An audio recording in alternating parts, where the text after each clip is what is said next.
Before we begin, subscribe to Congress Reporter. Like this video. Share it with anyone who believes the stories behind the headlines matter, the ones where the political tension, emotional truths, and legislative stakes aren't just discussed, but confronted. We're not here for sound bites.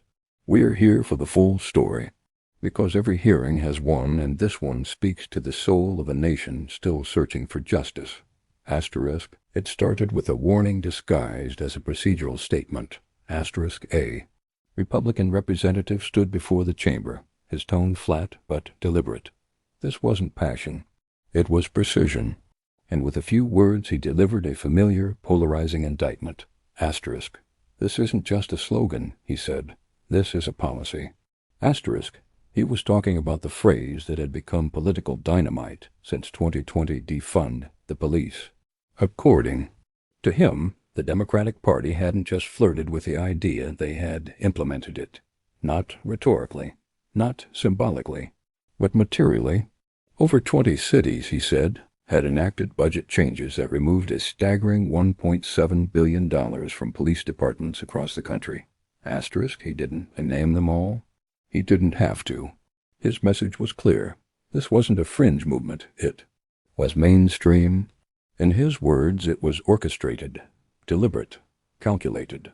Asterisk, but what wasn't said in that moment was why. Asterisk, what wasn't said was what happened on May 25, 2020, on a sidewalk in Minneapolis, under the weight of a police officer's knee.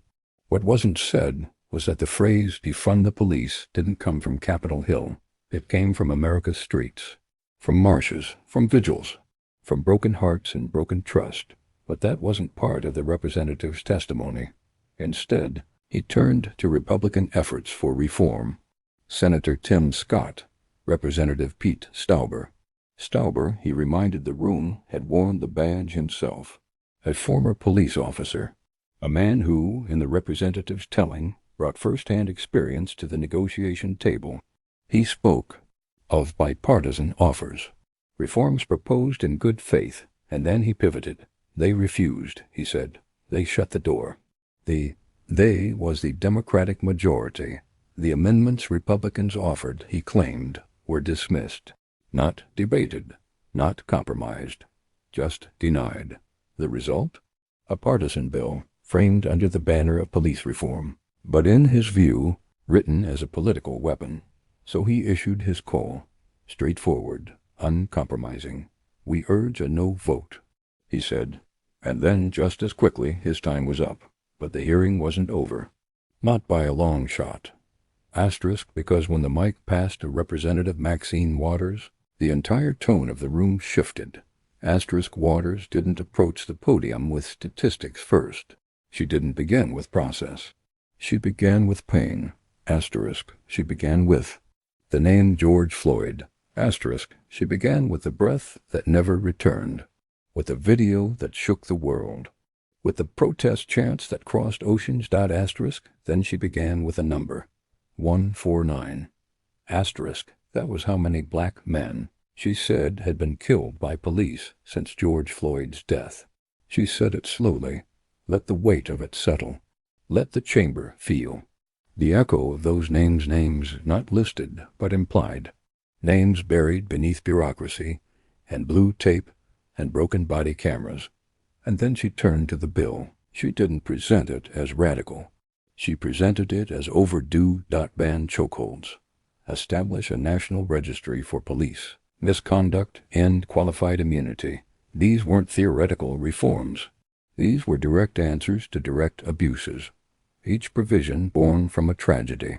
Each line of policy written in response to lives lost, communities silenced, families destroyed.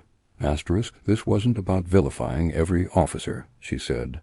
It was about accountability for those who betray the badge. About creating a system that values life more than authority. That puts justice above tradition. Asterisk, she didn't flinch. Not when she spoke of Derek Chauvin. Not when she described the trauma in her own district. Not when she pointed out that many of the very cities that reallocated police funding had also reinvested in mental health programs, housing support, and community intervention. Asterisk, Because reform, she reminded them, isn't about subtraction. It's about transformation. But she didn't stop there. Waters widened the lens. Asterisk, she talked about rogue officers. But she also talked about white supremacists, about domestic terrorists, about how the line between badge and bias can blur, how silence from leadership only sharpens that blur. She accused. She named. She connected. She made it clear that these killings weren't isolated. They were part of a system, a legacy, a pattern that could be mapped city by city, year by year, body by body. Asterisk, and she reminded them that this wasn't just about the black community. It was about the soul of law enforcement, about trust between the public and those sworn to protect it, about whether the promise of equal protection under the law meant anything at all. Asterisk, her voice didn't rise, but it deepened, because this wasn't just a policy debate, it was a moral one. She spoke of mothers burying sons, of protests turned violent not by demonstrators but by those in uniform, of headlines that faded too quickly and justice that came too slowly. Asterisk, she asked the room, what is the point of government if not to protect its people from violence, even when that violence wears a badge? Asterisk, and then finally, she called for resistance. Asterisk, not the kind that breaks windows, but the kind that breaks silence. Resist bad policing. Resist injustice. Asterisk, resist the slow legislative death that bills like this often face, ignored in committee, shelved for convenience, gutted by compromise. Asterisk, Waters didn't just plead for a vote. She demanded one. Asterisk, she didn't beg for reform. She demanded transformation. Asterisk, she didn't ask for agreement. She asked for courage. And then she yielded the floor. But her words remained, floating in the chamber, etched in the record. Asterisk, the Republican, had spoken of dollars. Waters had spoken of lives. Asterisk, the Republican had cited political division. Waters had cited the last breath of George Floyd. Asterisk, the Republican had urged caution. Waters had declared urgency, and the divide was laid bare. Two visions, two narratives, two Americas. The hearing didn't pause for reflection. It rarely does. The pace of Congress is not dictated by emotion. It's dictated by procedure. And after Maxine Waters left her mark, the room shifted again. But her words lingered. The chamber, though, still filled with the hum of shifting chairs and paper shuffles, carried a weight now. A contrast had been drawn. Two visions of justice laid side by side, one rooted in resistance, the other in restraint. And somewhere in the middle, the question still hung, what kind of country do we want to be? Behind the polished language and parliamentary back and forth, something deeper was unfolding. The debate wasn't just about crime or budgets or amendments. It was about memory, about whether America would allow itself to remember its darkest moments or bury them under bureaucratic rhetoric, because what came next was more than rebuttal. It was a calculated REFR, aim-ing. Another Republican voice rose. This time, calmer, more clinical. He acknowledged George Floyd's death, called it tragic, unacceptable. But then came the pivot. He warned against overcorrecting.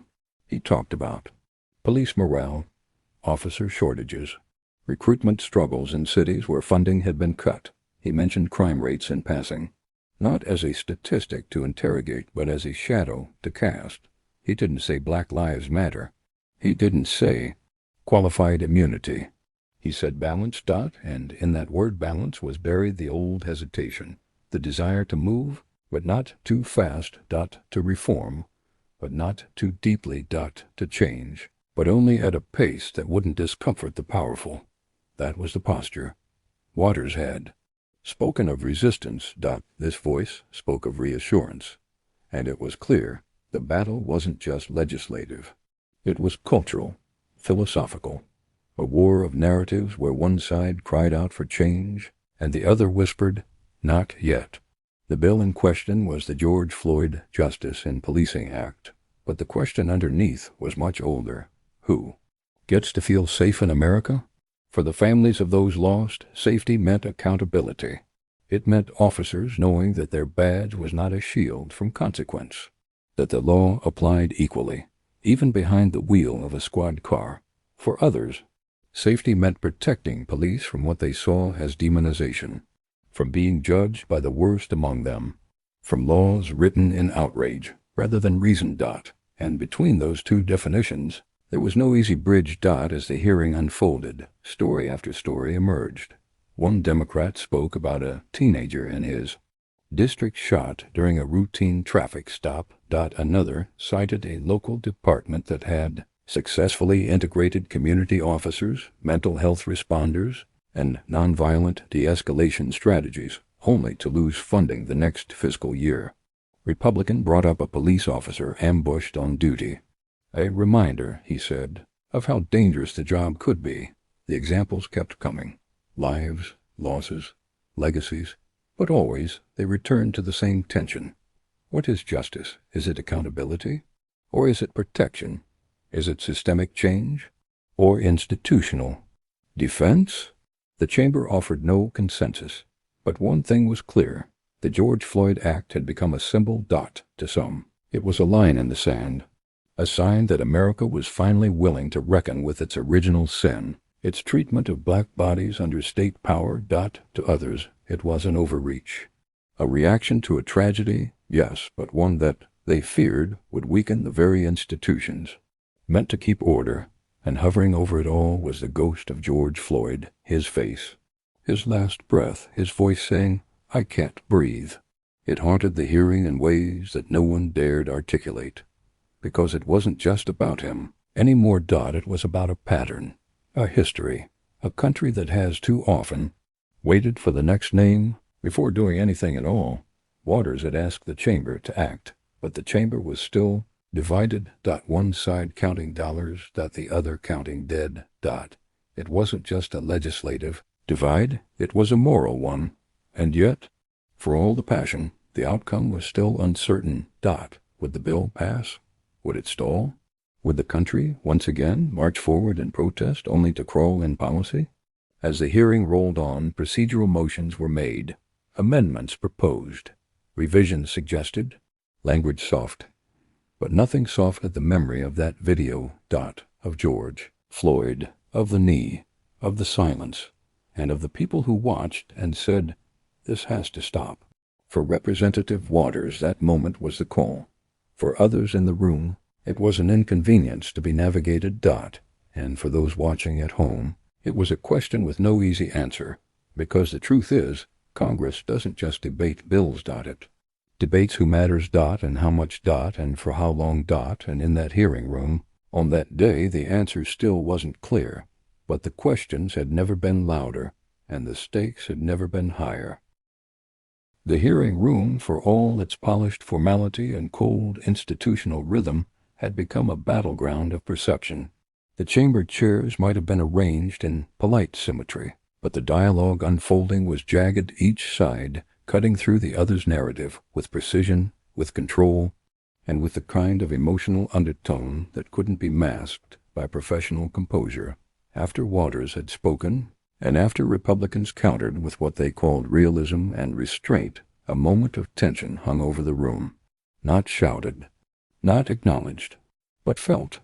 This was no longer about mere legislation, that it was about whose experience would be allowed to define the urgency, whose pain would be recognized as policy-worthy, whose memory would be deemed legitimate in the eyes of government.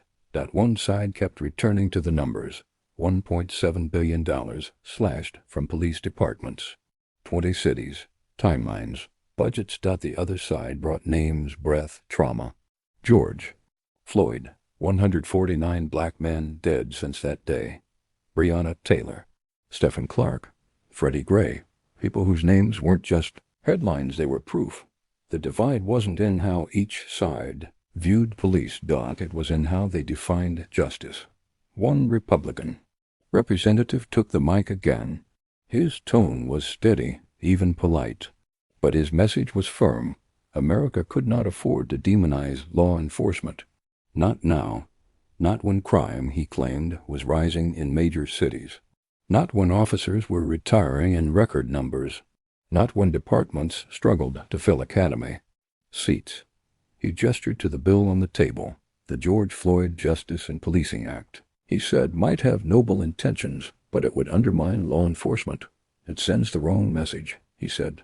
It tells our officers that we don't trust them, that they're guilty until proven innocent, that their split-second decisions will be second-guessed by lawyers and bureaucrats. The word bureaucrats landed like a weapon he framed. The bill is a threat not to bad officers, but to all officers, as if removing qualified immunity was akin to disarming police in a war zone. That was the metaphor he invoked. War on cops. War on order. War on safety. But others in the room saw it differently. They saw war too. But not on police, on black lives. On accountability. On the principle that any power must answer to the people. A Democratic member rose to speak. She didn't match the Republicans' tone. She wasn't there to negotiate emotion. She was there to confront denial. This isn't about war on cops, she said. This is about war on silence. She pointed to data, not just anecdotes, about how complaints against police often went uninvestigated, how officers with multiple misconduct cases were still patrolling neighborhoods, how cities without a misconduct registry allowed bad behavior to hide behind jurisdictional lines. She reminded the room that the bill didn't abolish police. It didn't even cut police budgets. What it did, she explained, was demand that the badge never outrank the Constitution. Still, the divide deepened. A Republican responded by invoking Officer David Dorn, a retired black police captain who was shot and killed during a protest in St. Louis. He spoke of the chaos that unfolded when law and order were overwhelmed. The Democrat nodded solemnly. Yes, she said. And George Floyd was killed in the name of order. Again, silence. The kind of silence that doesn't pause a hearing, but exposes its soul. Because it's easy to talk about crime in numbers. Harder to talk about justice in names. Easier to speak about riots. Harder to speak about what ignites them. At the center of the argument was qualified immunity, a legal doctrine that, for decades, shielded officers from personal liability, unless a right they violated was clearly established. In plain language, it meant victims often had to prove that their abuse matched a previous case almost exactly, which meant that new abuses, no matter how egregious, could go unpunished. The George Floyd Act sought to end that, but many Republicans saw it as dangerous. They warned that officers would walk away from the job, that every traffic stop could become a lawsuit, that fear would paralyze enforcement. Democrats countered that fear already paralyzed communities, that qualified immunity wasn't protecting good cops, that it was protecting bad ones. The room wasn't moving toward consensus, but it was moving emotionally NARRATIVELY into a space where even silence said something. Back and forth, hour after hour, the hearing continued. Sometimes the tone was respectful, other times bitter. But always the weight of the moment remained, because they weren't just talking about a bill. They were talking about trust. And trust, once broken, doesn't return with a single vote.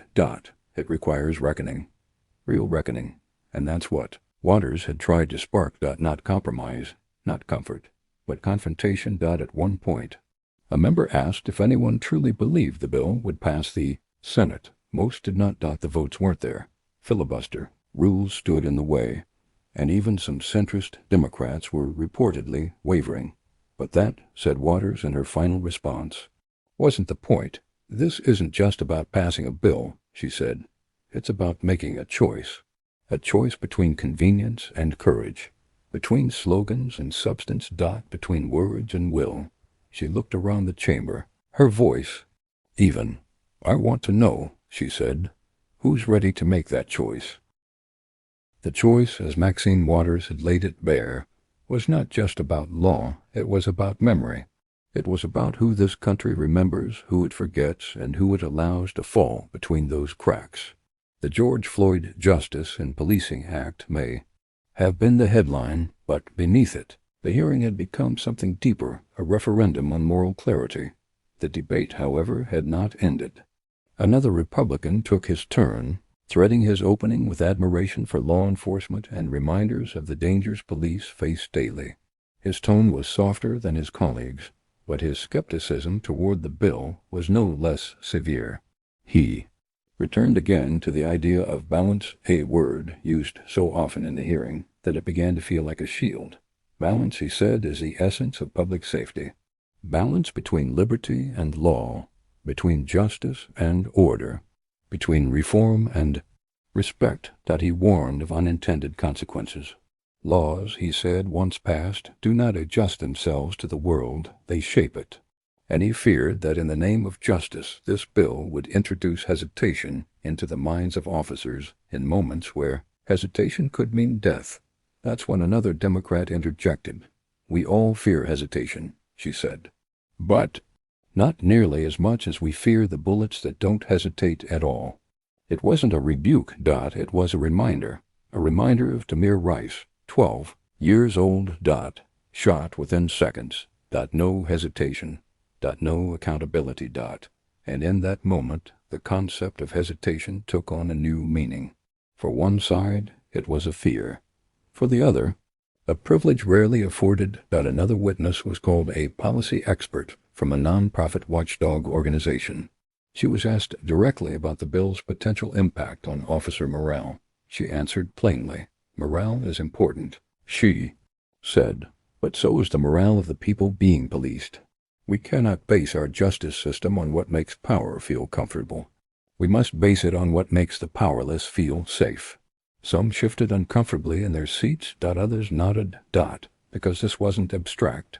This was a chamber filled with lawmakers who had received calls from constituents begging for reform, who had stood at vigils, who had watched mothers cry in front of city halls and courthouses. The hearing stretched into its fourth hour. Some members left. Others returned.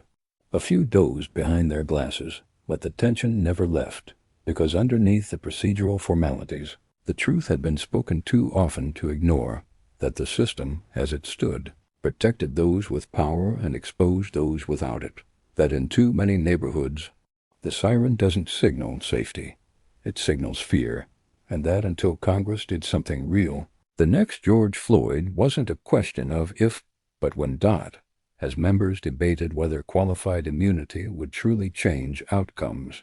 A former public defender on the panel spoke. She told the story of a client, beaten in the back of a police cruiser.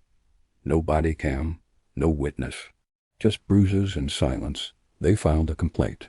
The department said there was no evidence of wrongdoing. They sued. Qualified immunity blocked the case. She looked directly at the Republican side of the chamber.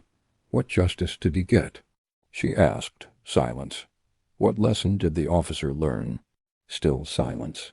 Her voice didn't rise, but her words did. "This bill will not fix everything," she said, "but it will stop telling people like my client that their pain doesn't matter." Another Republican countered by returning to cities where crime had increased. "Police pull back when they feel targeted," he said, "and when they do, communities suffer." The tension in the room ticked upward again. A Democrat responded. "No community suffers more than one under the boot of unaccountable policing," he said. "Don't use crime to excuse injustice. Fix both." But that, perhaps, was the very center of the conflict. Can we fix both? Can a nation simultaneously value its law enforcement and hold it accountable without compromise? Can it honor the badge while holding those who wear it to the highest standards? And if it can't, what does that say about us? The hearing turned, then, to the idea of national standards. One member noted that police departments across the country operate with wildly inconsistent policies. What's banned in one state is routine in another. Some require body cams. Some don't. Some mandate de-escalation. Others teach compliance through aggression. The George Floyd Act, they argued, wasn't just about accountability, it was about consistency. Because justice shouldn't depend on your zip code. One Republican pushed back. He said local departments know their communities better than Congress ever will. He said national mandates would turn policing into bureaucracy. He warned against Washington overreach. But a Democrat responded with a calm rebuttal. There's nothing local, she said, about watching someone die on national television. She reminded them that George Floyd's death didn't just shake Minneapolis. It shook Atlanta. It shook Oakland. It shook Berlin, Tokyo, Nairobi. His death wasn't local. It was global. And that meant the response had to be bigger than a single city council. It had to be federal. It had to be real. The chair of the committee returned to the microphone. His voice was tired now, but focused. He summarized the core provisions of the bill again. Ban CHOKEHOLDS. End qualified immunity. Create national standards. Fund community alternatives. He asked for comments. More came. Some supportive, some skeptical, a few meandering, but the core lines had already been drawn, and they weren't along party lines, they were along moral ones, because some things don't belong in a partisan column, and the right not to be killed in a traffic stop, that's one of them. The final hour of the hearing began with weariness. It was visible on the faces of the representatives, staffers, and even some of the witnesses. But if the room was tired, the stakes were not. A new speaker rose, not to introduce another policy, analysis, or procedural critique, but to recount a call she had received from a grieving mother in her district. Her son, she said, was pulled over for a broken taillight. Less than 10 minutes later, he was dead, shot by an officer who claimed he reached for something that wasn't there. No weapon, no history, just a taillight, and a life ended. She told that story not for sympathy, but for clarity. This is not theoretical, she said. This is happening every single week. The chamber quieted again. That kind of quiet that arrives not from agreement, but from recognition. Recognition that too much had been said for the issue to be buried again. Another Republican attempted a procedural delay, questioning the language and a clause on misconduct. Investigations. But the effort felt half-hearted. The moment had passed for stalling. The bill's core had been exposed, discussed, defended, and condemned. What remained was a choice, a vote, and more importantly, an answer to the question Maxine Waters had asked hours earlier. Who here was willing to do the hard thing? The bill, she had said, would not undo the past. It would not bring George Floyd back. It would not erase decades of mistrust or a justice system built on disparity, but it would declare that the nation was, at last, listening, that it was willing to move, willing to name the pattern, willing to risk political capital in service of moral obligation. Her closing remarks returned to those themes. We have been here before, she said. Rodney King, Eric Garner, Sandra Bland, Walter Scott, Stephen Clark, Botham Jean, and now George Floyd. She paused. And if we do nothing, we will be here again. She turned to her Republican colleagues. This is not about whether you support the police. This is about whether you support the people they are sworn to protect. There was no applause. Just silence. And then, just before the final motions, one more Democrat rose. A freshman congresswoman. New to Capitol Hill. But not new to fear. Not new to injustice. She had grown up in a neighborhood where the sound of sirens was background noise, where you were taught to keep your hands visible when you were pulled over, where your mother prayed when you left the house. She didn't come with policy charts. She came with memory. She looked into the camera, not just at her colleagues. America is watching, she said, not to see whether we know how to govern, but to see whether we know how to care. She said the vote wasn't just legislative, it was symbolic, moral, generational. Because one day, she said, history would ask who was in the room when the country was given a chance to change, and what they did with it. And then she yielded. Her time. The vote was procedural, the motion to advance, not final passage. Not yet, but even in that motion, there was meaning. A test. Of will. Of conscience. Of courage. Some members voted quickly. Others hesitated. Some stared down at their buttons. Others looked across the aisle. No one looked away. because this was not one of those votes that disappears. This would be remembered by activists, by communities, by mothers, by history. When the motion passed to advance the bill for a vote, the chamber did not erupt. There were no celebrations, no cheers. Just a quiet acknowledgement. A step had been taken, not the final step, but a step. Outside the building, reporters began preparing their stories.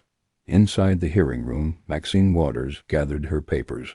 She knew the fight was far from over. But for one day, in one room, the truth had been spoken loud enough to be heard. The numbers were given, the names were said, the pain was honored, the urgency was defended. And now, the country would decide what to do with it. As the chairs emptied and staffers gathered their belongings, the lights remained on, the C-SPAN cameras still rolling. And somewhere, perhaps just beneath the surface of all that institutional quiet, the question remained, was this finally the moment? Would America listen? Would it change? Would it remember? Or would the next name, the next video, the next march come all too soon? If you've made it to this point in the story, then you understand that what happens in Congress is not just political theater. It's the front line of the nation's conscience. And if we're going to confront the soul of American justice, then we must tell the whole story. So subscribe to Congress Reporter, like this video, share it with someone who still believes in justice, in courage, and in the power of public truth, because every hearing has a story, and this one is not over yet.